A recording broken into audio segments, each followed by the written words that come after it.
Hello, welcome back to our discussion. So this time, find the general formula or rule for the nth term of a sequence, but we will use the calculator technique. So sabi nga natin, if the sequence has second common difference, that is quadratic equation. And the formula is an squared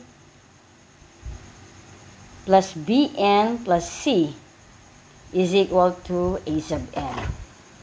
So, ipinakita rito, that is quadratic. So, try na natin. So, kunin mo lang yung ating first term. That is your a sub 1. That is 2. Second term, your a sub 2. 4. Then, third term, that is 8.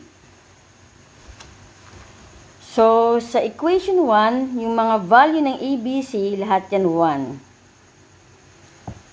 Sa equation 2, we have 4, 2, and 1.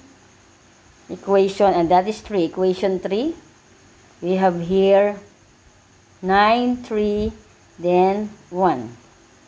So, ilalagay mo lang lahat yan sa calculator. So, punta ka sa mode, press mo yung mode, hanapin mo dito yung solving system equation 3 unknowns.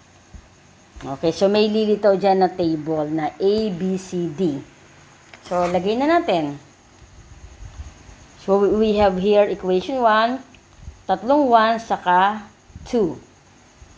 1 equal, 1 equal, 1 equal, then 2 equal. So, lahat pumasok naman.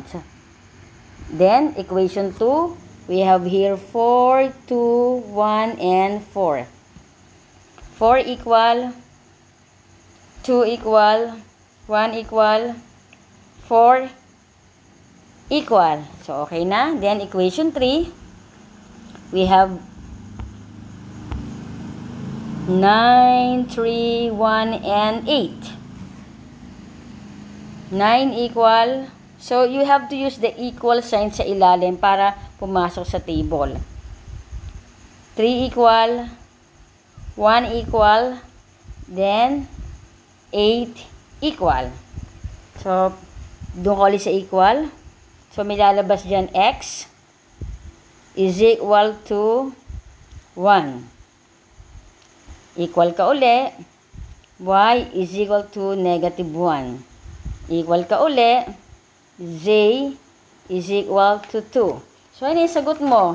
Ano ba yung quadratic equation na formula? We have here an squared plus bn plus c is equal to a sub n. So, papalitan mo yon. Yung x mo, that is your a.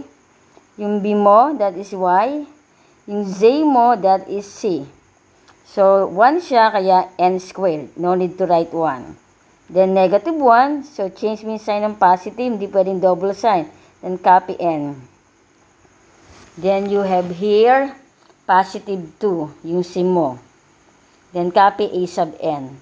So, we're done in answering the general formula of this sequence. O, diba ang bilis?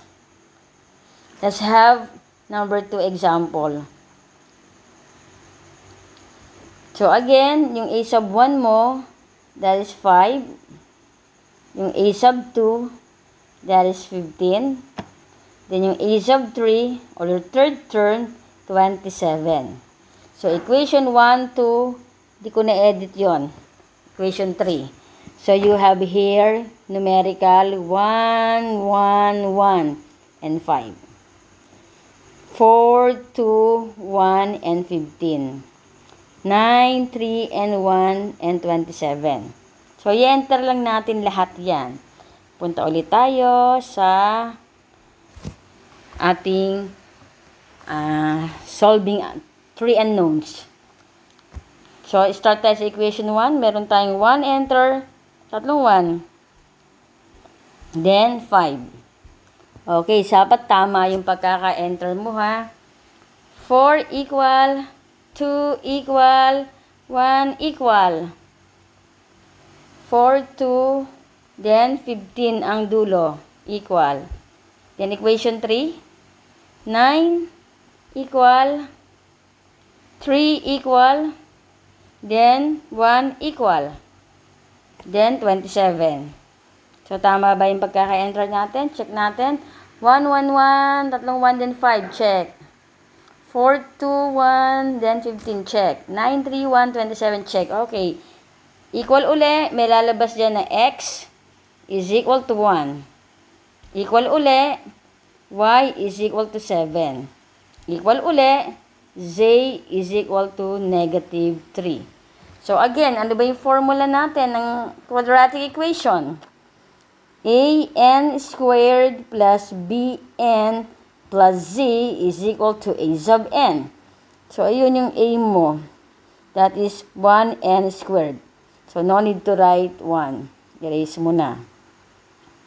Then, yung b mo, that is your y, plus 7, kopyahin yung n. Then, yung z mo, that is your z. So, negative 3. Di pwedeng double sign na, plus yung pinaka-formula, papalitan mo yun ng negative 3. Then, is equal to a sub n. So, therefore, ito na yung ating quadratic. That is the general formula of this sequence. N squared plus 7n minus 3 is equal to a sub n. So, ang bilis, di ba? Let's have number 3 example.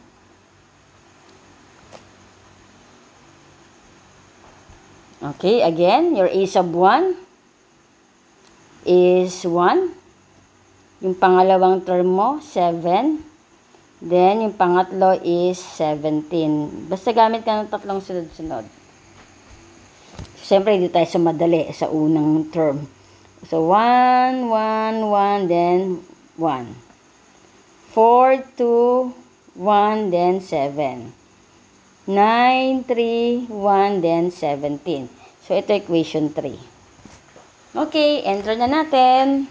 So, you have here 1 equal, tatlong 1 uli. Then, sa pang 1, bali 4. Then, equation 2, 4 equal, 2 equal, 1 equal. Then, 7. 4, 2, 1, 7, check. Then, equation 3, 9 equal, 3 equal, 1 equal. Then, 17 equal. Okay, so, check natin kung tama natin, in-enter natin. 4 na 1, 4, 2, 1, 7, check. 9, 3, 1, 17, check. Okay. O, equal uli. May lalabas uling x is equal to 2. Equal uli. May lalabas dyan na y is equal to 0. Equal uli. May lalabas na z is equal to negative 1. So, again, ano yung ating general quadratic equation to have a general formula? an squared plus bn plus z is equal to a sub n. So, palitan mo na yung mga values. You have here 2n squared. Kinokopya yung n squared, ha? Then, b mo, 0. So, no need to write this. 0 na siya eh. Plus 0 yan. Sige, 0n. O, wala din yung value. Kaya, erase mo na yan. Then, ano yung c mo? That is, ay, ba't na-erase?